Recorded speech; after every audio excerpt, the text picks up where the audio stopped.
Western Cape police officials say members are investigating the origins of assault rifles such as AK-47s being used to commit violent crimes in the province. This after several weapons that have been recovered at various crime scenes and stop and search operations.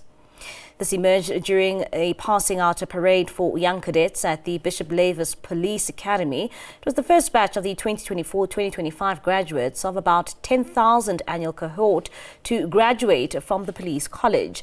They include graduates from various disciplines, including forensic science, law, policing, information technology, public management, and daily crime combat. Meanwhile, police authorities say they are concerned about the increase in the number of assault rifles in the hands of criminals. This even though the country does not manufacture such weapons, nor are they licensed here.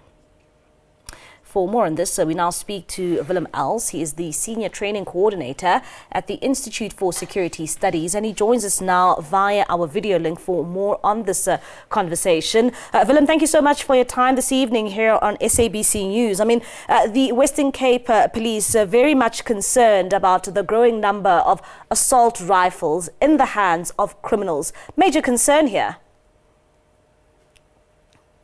Good evening to you. Yes, indeed.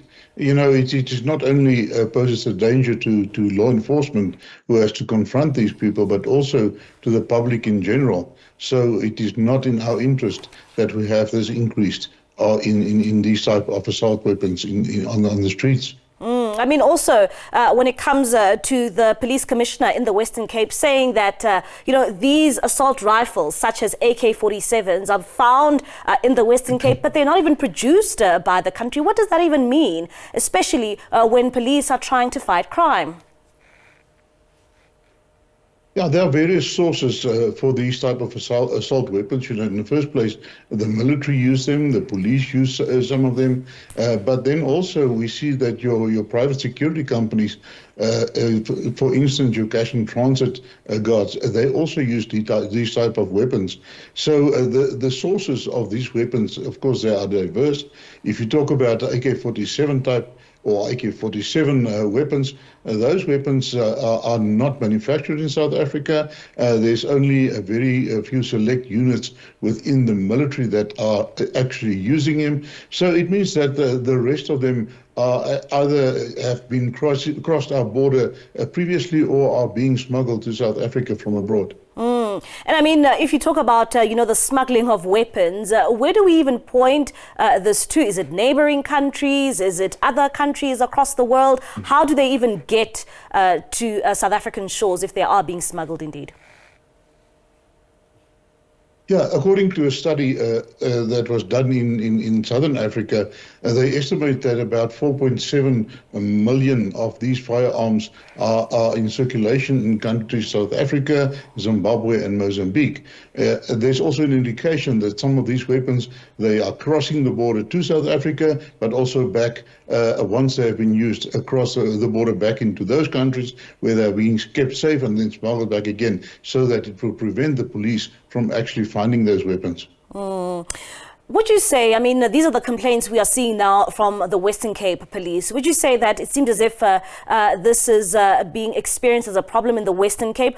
Or can we also say that it's actually a problem throughout South Africa? I would regard that as a problem throughout South Africa. If you just look at the social media footage of for instance, your cash and transit robberies, but also some of your ATM bombings, we see that these perpetrators are using these type of assault weapons, an array of them, some AK-47s, some of them your AR type that are being used by the private security, but also you see some of the R4 and R5 rifles that are being used by the military and the police in South Africa. So it is not only a problem in the Western Cape, even though they said that there's a surge in the recovery of these weapons. And as a country, how do we even begin to curb this? I mean, would you blame this on the porous borders we have as a country? And how do we ensure that we don't find such weapons in the hands of criminals, especially if you are saying that it seems as if most of them is actually smuggled into the country? Indeed, yeah. If you look at the various sources, I mentioned that the police also use them. We see that the losses of firearms within the police, but also policemen are being robbed of their firearms. There was a sharp increase in that, according to earlier reports. Then also, with every cash in transit heist, these guards are well armed, and it is the norm that their firearms are then also stolen along with the money. So when they are being overpowered, so every time there's a cash in transit heist, you have about 2 to 4 firearms that are landing in the hands of these criminals. But the porous borders is a serious challenge for us. We, apart from that, that we've got the long, unpatrolled and uncontrolled borders where there's really not enough boots on the ground. We also have a serious problem with corruption at our border posts that also allow these type of shipments coming in. And if anyone is found in the possession of, an illegal firearm, when it comes to the sentencing proceedings of somebody being found with such weapons, what does it look like in our country? Well, our country is quite severe. Our laws are very strict on that. Our gun laws are really up to date, trying to curb. And we also see that the courts are really not very hesitant to impose the maximum sentences for these. Your challenge that we have is, for the last 30 years we've been combating these weapons, especially and the availability of illegal firearms in South Africa. And now that we've got the new minister that's got new strategies, he's going to bring up a new policing strategy as well as a policing policy. I think it's maybe the ideal opportunity to have an inclusive deliberation with all the different parties within the police, within the state, within the private sector, all the role players, to get them together to revisit our strategy and see how we can curb this problem of us.